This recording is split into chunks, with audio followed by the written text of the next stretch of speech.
तो बंधुओं, योग के बारे में जन सामान्य में जो भूल धारणा है कि जिन्होंने कभी योग नहीं किया वो 50 या 55 वर्ष की उम्र के बाद में अगर ऐसा सोचते हैं कि हम योग नहीं कर सकते, तो ये धारणा उनकी गलत है, भूल है। मैं आपको बताना चाहता हूँ कि योग किसी भी उम्र में चालू किया जा सकता है। ये बात अलग है कि कम उम्र में शुरू करने में समस्याएं कम आती है और ज़्यादा उम्र में करने से कुछ थोड़ा शुरू करने में, ठीक से करने में, सुचारू रूप से करने में थोड़ी सी तकलीफ होती है, लेकिन वो 2-4 दिन की होती, ज़्यादा नहीं होती है। ऐसा नहीं है कि वो नहीं कर सकते, लेकिन योग करने के पहले जो जन सामान्य को प्राथमिक जानकारी होनी चाहिए शरीर के बारे में, वो होती नहीं है। और मैंने बहुत सारे वीडियो देखे हैं, कोई करवाता भी नहीं वो जानकारी।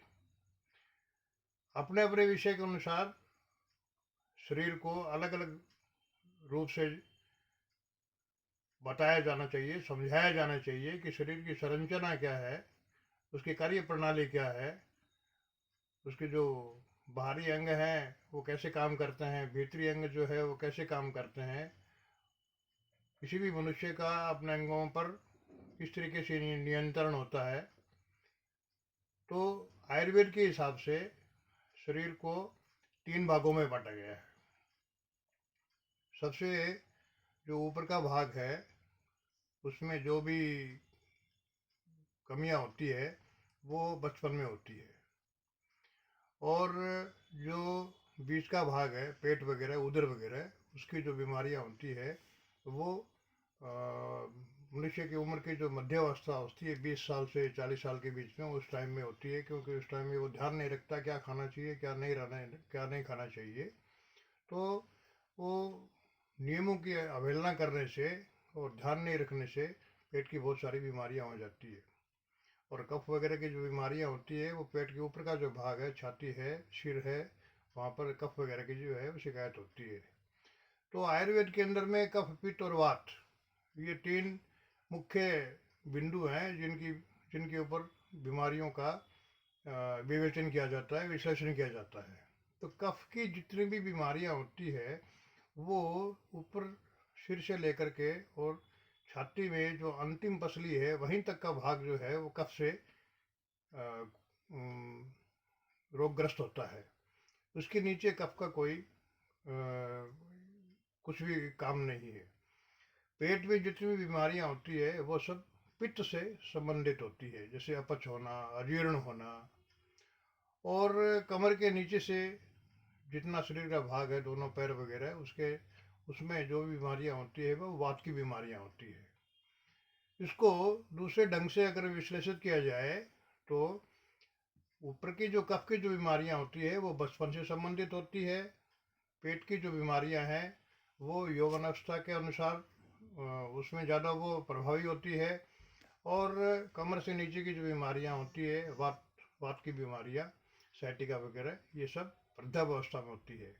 तो योग करने वाले को, योग शुरू करने वाले को इस बात का ज्ञान होना चाहिए कि शरीर का कौन सा भाग कब किस बीमारी से ग्रसित होता है। उसी हिसाब से वृद्धावस्था के अंदर में जो आदमी योग शुरू करते हैं उनको ज़्यादा ध्यान ये देना चाहिए कि भी उनका खान पान जो है वो ज़्यादा गरिष्ठ ना हो, हल्का हो, सुपाच्य हो, और पैर के नीचे के, कमर के नीचे के जो भी जितने भी अंग हैं उनको वो सुचारू रूप से योग जो करे वो उनके ऊपर ज़्यादा ध्यान दें, ताकि उसको जो कमजोरी होती है वो फील नहीं हो। जैसे कि वृद्धावस्था में क्या होता है, आदमी दौड़ नहीं सकता, उसको पैरों में तकलीफ होती है, किसी के घुटने में दर्द है, किसी के एंकल जॉइंट में दर्द है, किसी को कमर में दर्द है, वो सीढ़ी नहीं चढ़ सकता, पैरों में कमजोरी है, पैर कांपने लग जाते हैं, उतरने में उसको ध्यान रखना पड़ता है कि कहीं पैर फिसल ना जाए।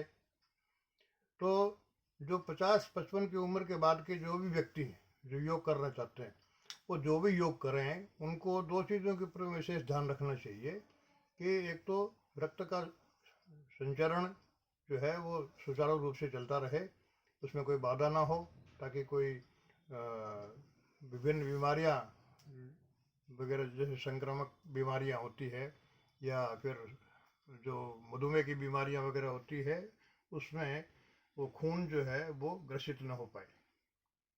और दूसरा, पैरों को मजबूत करना, पैरों को मजबूत करना, जांघों को मजबूत करना, पैरों में पूरी ताकत रहेगी तो वृद्धावस्था के अंदर में वो इतनी कमजोरी महसूस नहीं करेगा। तो उसको जो भी योग कर रहे हैं, आसन करने हैं, तो उसके लिए उसको क्या क्या ध्यान में रखना है, क्या क्या उसको करना है, ये सब वो निश्चित करे। ये मैं आपको बताऊंगा कल के वीडियो में। धन्यवाद।